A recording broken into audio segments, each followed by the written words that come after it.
Girl noticed the dog barking wildly at the sky, as a flock of crows circled strangely overhead. She sensed something terrible was about to happen. The dog fled in terror at the eerie sight. Before the girl could catch her breath, the ground began to tremble. Nearby rocks shattered and cracked. And suddenly her pants grew damp. Turning around, she saw water gushing from the earth. Eli was utterly bewildered. She rushed home to search online.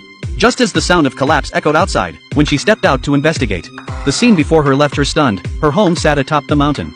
Yet now it was surrounded by surging groundwater. Water gushed through the rocks. The apocalypse was approaching. That night, Eli drove out, determined to warn everyone. She arrived at the school estate. Tonight, classmates were attending a party. She gathered familiar faces around her, describing how the Earth's surface was cracking open, and groundwater was gushing forth from the planet. Ellie was certain the end times were upon them. In an instant, the room fell silent. Some students pulled out their phones to take pictures. In their eyes, Ellie had lost her mind. No one believed her. Once the crowd dispersed, they returned to the music. Half an hour later, a girl walked onto the stage and pulled the plug. She too spoke in terror.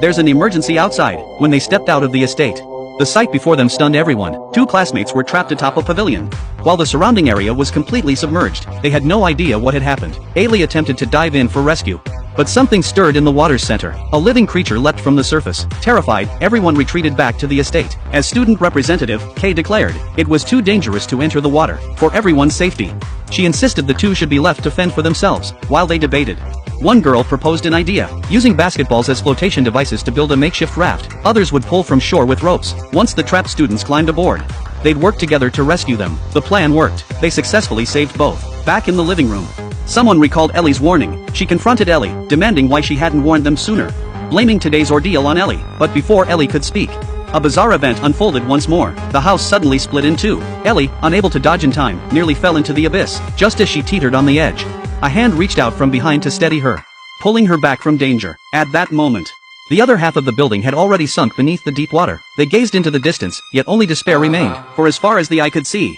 only the mountaintop remained above the floodwaters.